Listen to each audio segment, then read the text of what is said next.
กำลังปรับปรุงพี่น้องกำลังปรับปรุงรถคัดของเต็กๆนิดหน่อยนึงเด้อไอ้เจ้าเบิ้งเห็นช่างผมเจ้าไอ้ของทางเทคนิคน้อยนึงรถเจล้อลูกค้ารถเฮา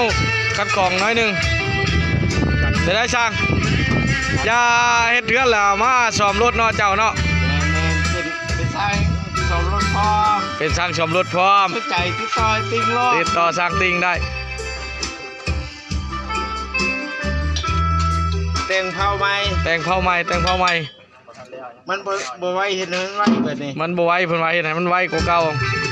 บ่ทันใจลูกค้าครับแม่นว่างั้นน่ะปรับปรุงใหม่มันสิทันใจลูกค้า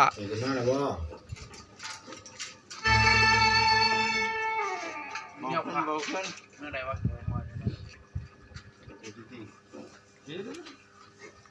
เราในมีเนี่ยบ่พาลงบ่จะพาตายเขาได้หุ่นหาโลดดูว่าเขาอุปกรณ์มาขอจับนะนี่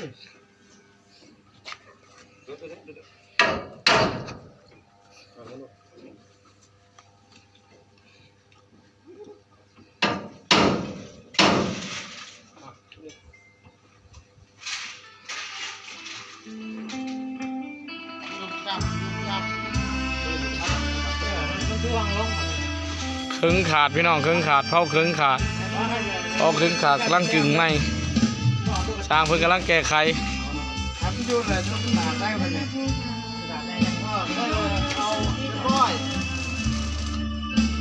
ฟังเท่านั้นกำลังฟังเพลงถ่า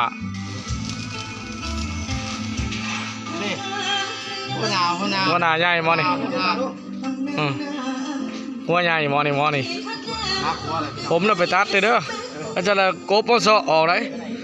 ว่าหัวใหญ่ก็มูกระดกกระดิ่งเด้ไปใช่เลยโอ้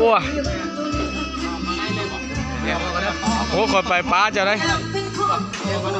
มาเวทมาห้องมาคนไหนมาบ้านมันออกมาเนี่ยเวทมาสองโถ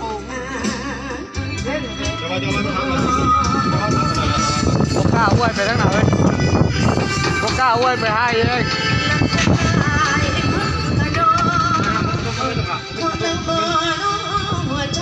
ลังกินสมทาง